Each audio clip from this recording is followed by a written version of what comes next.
Why is enough the true wealth? Have you ever met someone who seems to have everything, the six-figure income, the corner office, the luxury car, the perfect photos on social media, and yet, somehow, they still feel empty? Meet Daniel. At just 38, Daniel had made it. CEO of a thriving tech company, a smart house overlooking the ocean, vacations in Bali. Rolex on his wrist, he could buy anything he wanted, and yet. Every night, he would lie awake, restless. The silence around him grew louder with every new purchase. The more he gained, the more he feared losing it, and the more he had, the more he realized something terrifying. None of it made him feel whole. Why? Because Daniel had been chasing what most of us are taught to chase. More money, more success, more likes, more attention, more upgrades, more achievements, more everything. We're told that happiness lives just beyond the next goal. Once I get that promotion. Once I own that house. Once I reach that level. Then. I'll finally be at peace. But here's the trap. As soon as we get there, another next level appears, and then another, and another. It never ends. Pause, deeper voice, because we've confused pleasure with peace, excitement with fulfillment, possession with presence. We are running on a treadmill of desire, but no matter how fast we run, we never arrive. So what is it that we're really searching for? Why do we feel like we're always missing something, even when we seem to have it all? Let me share with you an ancient teaching that has echoed through time. Over 2,500 years ago, the Buddha observed something profoundly simple, yet deeply revolutionary. There is no wealth greater than contentment. Let that sink in for a moment. True wealth is not found in what we collect, but in what we can release, not in what we chase, but in the ability to say, this moment is enough. This isn't about giving up or settling for less, it's about discovering a peace that doesn't depend on external conditions, a peace that arises from within. And that's exactly what we're going to explore in this video. Together, we'll peel back the illusion of more, and rediscover what it really means to live richly, not in dollars, but in depth, not in quantity, but in quality of being. We'll dive into ancient Buddhist wisdom and modern-day stories. We'll learn how knowing enough is the true liberation, and we'll begin to understand why the most powerful form of freedom is the freedom from always needing more. So take a breath, let's begin. Contentment, such a simple word, but in a world obsessed with more, it almost feels radical. We're taught to strive, to hustle, to dream bigger, reach further, achieve endlessly, and yet, somewhere deep in our being, there's a quiet voice whispering, you don't need more, you just need to know that what you already have is enough. But what does that even mean?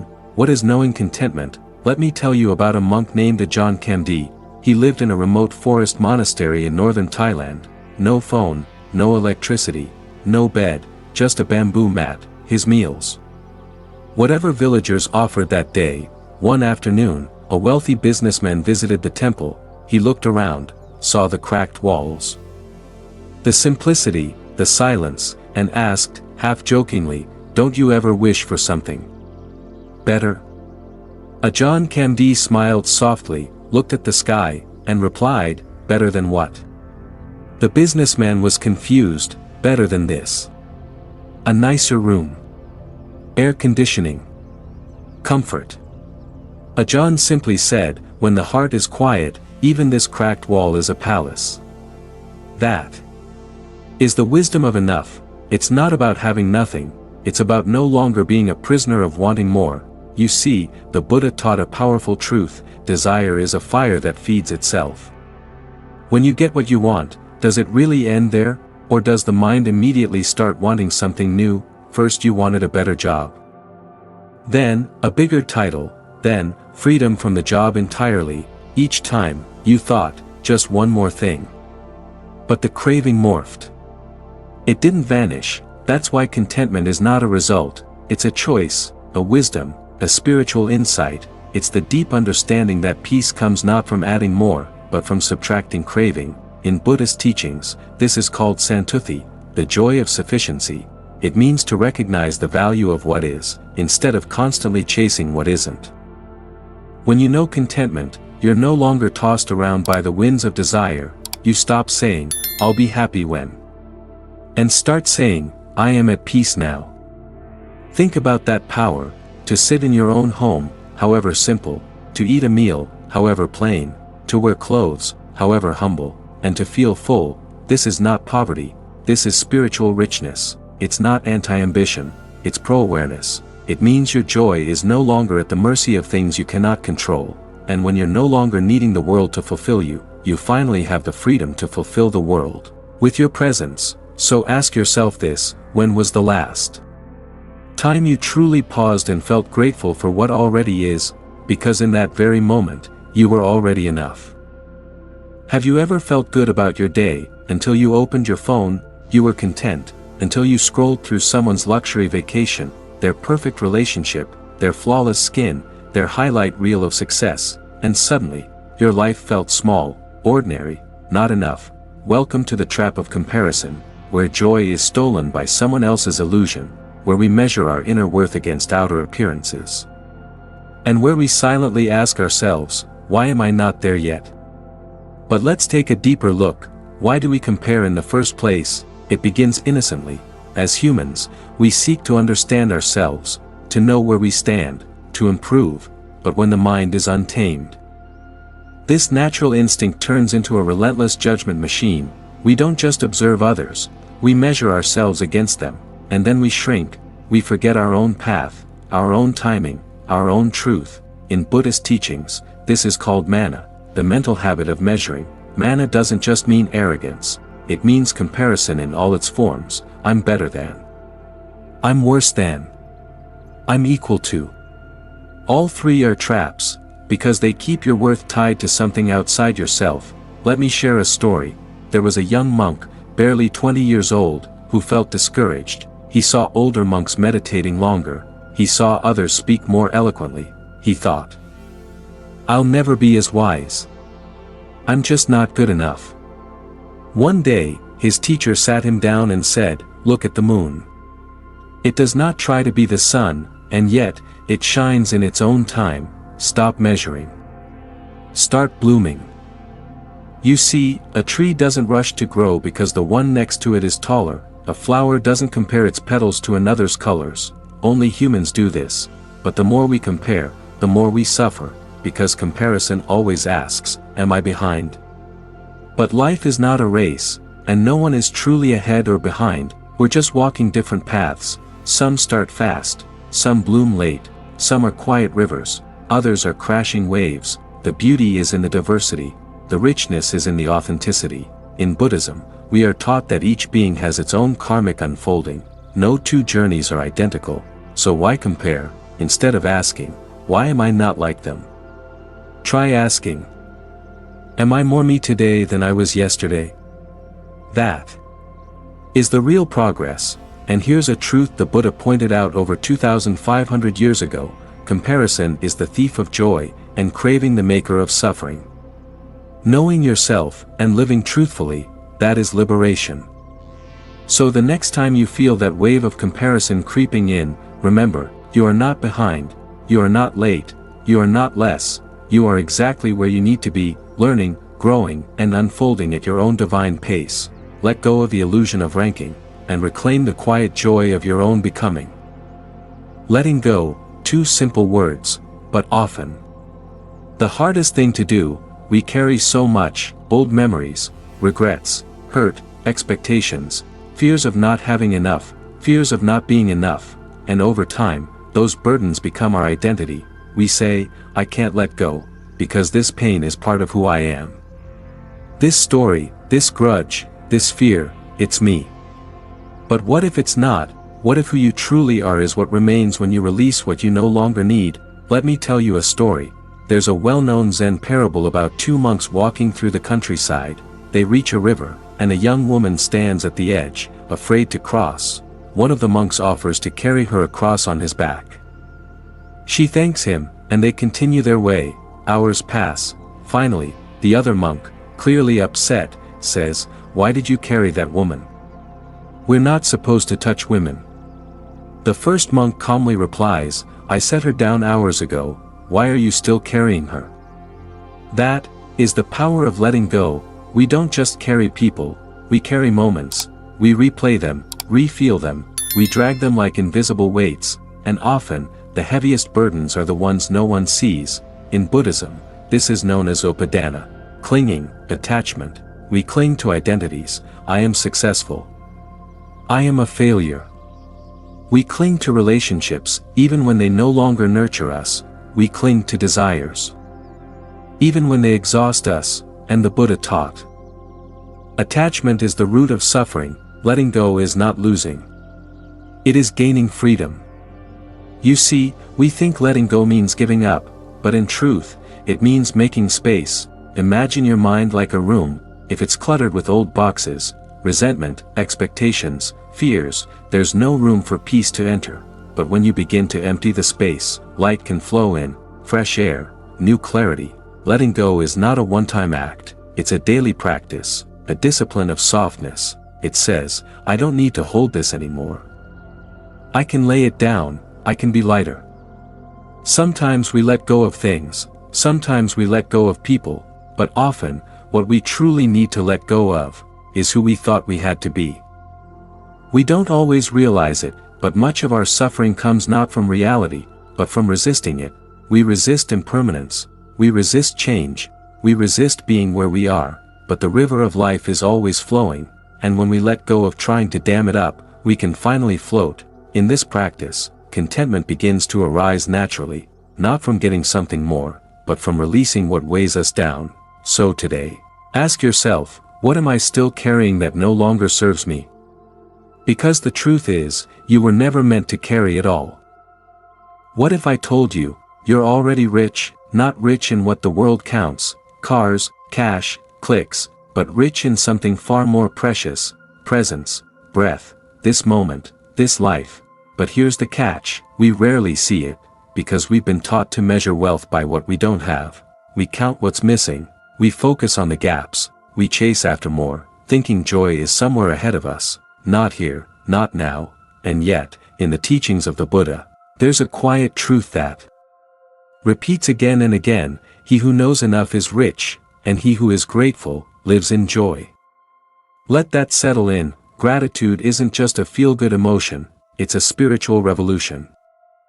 It shifts your attention from lack to light, it turns your ordinary morning into a miracle, your simple meal into a blessing, your life into a temple. But how often do we miss it? We wake up in a warm bed, but we complain about the traffic. We eat fresh food, but wish it looked better for Instagram. We breathe, walk, think, feel, but forget that these things are extraordinary. You see, the Buddha never promised that life would be without suffering. He didn't say the path would be free of challenges, but he did show us a way to suffer less. And one of the deepest practices is this: recognize what you already have, bow to it, love it, live it fully. Let me tell you a story. There was once a poor farmer who came to see a Zen master. He said, "Master, I have too many problems. My harvest is small. My back aches. My children fight. I don't know what to do." The master looked at him and replied, "I cannot remove your problems, but I can help you stop creating new ones." Confused, the farmer asked, "How?" The master said, "Practice saying thank you every day for what still works."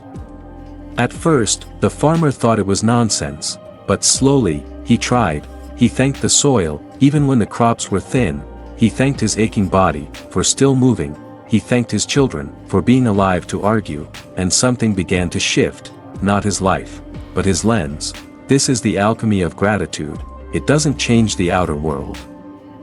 It transforms the inner one. In modern psychology, this is now proven. People who practice daily gratitude sleep better, stress less, and connect deeper.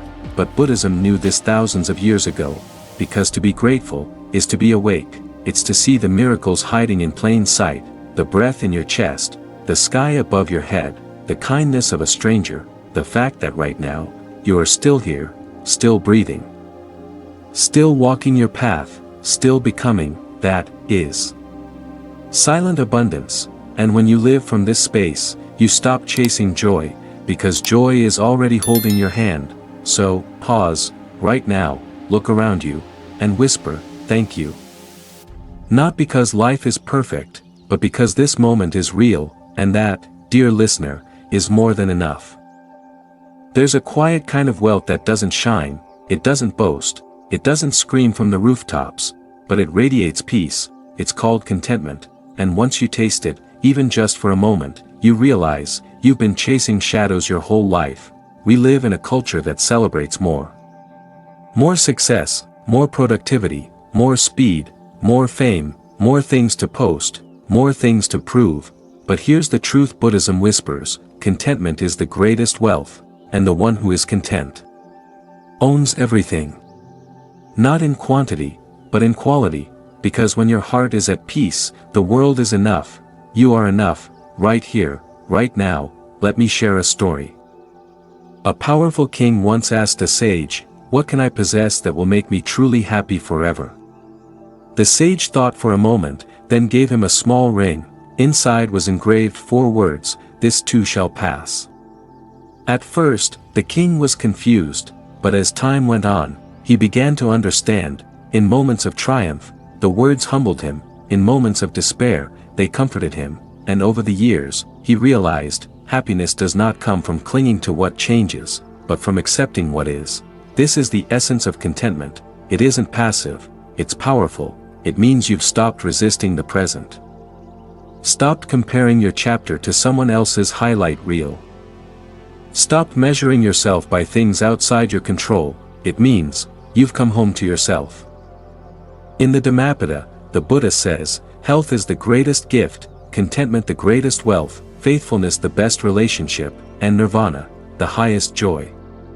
These are not just words, they are liberations, because let's be honest, we've all had those moments, when we finally get what we wanted, the new phone, the job, the praise, and for a fleeting second, we're satisfied, but then, the bar moves again, desire resets, and we're back to chasing. Why? Because the nature of craving is bottomless, it can't be filled. The Buddha didn't say don't have dreams, he didn't say renounce joy, he said, be mindful of what drives you, and ask, will this lead me to peace? Or more craving? True contentment is not about lowering your standards, it's about raising your awareness, it's about recognizing that enough is not a number, it's a decision, it's a wisdom, it's a freedom. When you truly live with enough, life softens, relationships deepen, time slows, gratitude blooms, and what once felt ordinary, now feels sacred. Here's a gentle invitation, tonight, as you rest, ask yourself, what if nothing had to be different right now for me to feel whole? Not tomorrow, not after success, not once you prove yourself, but now, because the doorway to peace is not in another life, but in this one, and maybe, just maybe, what you've been looking for has been within you all along. So here we are, at the end of this journey, but perhaps, truly, it is the beginning of a new way of seeing, a new way of breathing, a new way of being, a way where you don't chase life, you live it, where you stop measuring yourself by the outside world, and start listening to the inner one, where success is not in accumulation, but in alignment. You see, the Buddha never said we must escape life. He taught us to embrace it, with clarity, with compassion, with contentment. This is the art of living, not in excess, but in enough, not in noise, but in presence, not in endless grasping, but in gentle returning to the heart, because when you stop running after what you think you lack, you finally see the treasure you already carry. It was never in the next promotion, never in the next purchase, never in the next version of you. It was here, all along, inside, still, whole. So now I ask you, what would happen if you lived from that place, a place of quiet wealth, of simple joy, of deep enoughness? Would you walk slower? Would you breathe deeper? Would you love softer? Would you finally come home to yourself?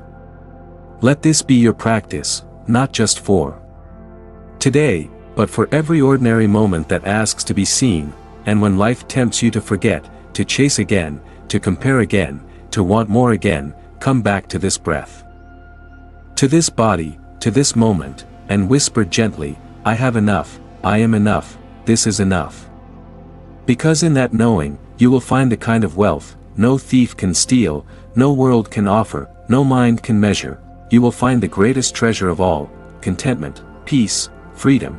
If this journey touched something in you, I invite you to share your reflections in the comments. Tell us, what does enough mean to you? And if you found this teaching meaningful, please give this video a thumbs up, subscribe for more timeless Buddhist wisdom, and click the bell so you won't miss what's coming next. You are part of a mindful community now, a sangha of seekers, and we're honored to walk this path with you.